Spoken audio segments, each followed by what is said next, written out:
INL കൂടെ കക്ഷത്തിൽ വെച്ചിട്ടാണ് ഗോവിന്ദൻ ഞങ്ങളെ മതേതരത്വം പഠിപ്പിക്കാൻ വന്നത്. വേറെ ആളെ നോക്കിയാൽ മതി. ഞാൻ ചോദിക്കട്ടെ, എങ്ങനെയാണ് ഈ CPM ഇത് പറയാൻ കഴിയുന്നത്? CPM ഇങ്ങനെ പറയാൻ കഴിയുന്നത്? CPM ലീഗിന്റെ പുറകെ എത്ര നാള് നടന്നാണ്?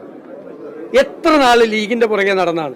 ലീഗ് മതേതര പാർട്ടിയാണ് എന്നുവരെ ലീഗിനെ കിട്ടാൻ വേണ്ടിയിട്ട് LDFിലേക്ക് കിട്ടാൻ വേണ്ടി പറഞ്ഞതല്ലേ CPM അല്ലേ? നിങ്ങളുടെ സ്റ്റേറ്റ്മെന്റില്ലേ, ഇവരെയൊക്കെ സ്റ്റേറ്റ്മെന്റില്ലേ മതേതര പാർട്ടിയാണ്, വർഗീയ പാർട്ടിയല്ല CPM എന്ന് പറഞ്ഞു.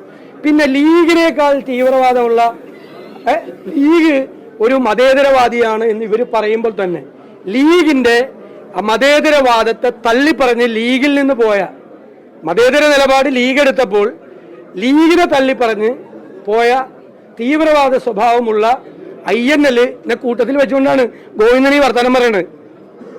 എന്താണ് ഇവരുടെയൊക്കെ ഒരു ഇത്?